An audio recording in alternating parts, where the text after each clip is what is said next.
Kemi mësuar se për ta vënë tërësisht në funksion të këtij vendi një fitore të arritur, na duhet një punë e madhe me veten në radhë të parë.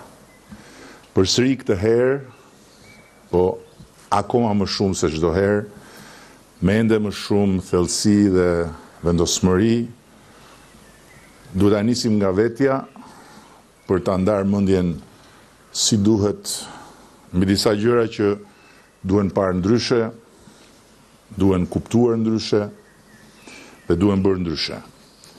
Në nivelin e udhëheqjes partisë, të grupit parlamentar, të qeverisë, padyshim dhe kur flas për nivelin e udhëheqjes, kam parasysh pikërisht këtë grup udhëheqjes që është këtu.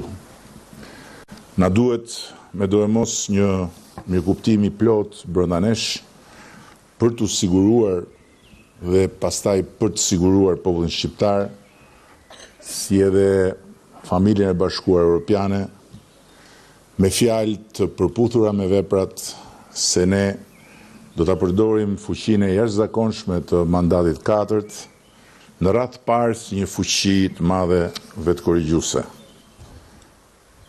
Ne e dim si 1 dhe 1 që bëjnë 2, sa më shumë të vetkorrigjohemi ne, aq më shumë do përmirësohet Shqipëria. Do të përfitojnë shqiptarët dhe do garantohet antarësimi ynë në Bashkimin Evropian brenda kësaj dekade.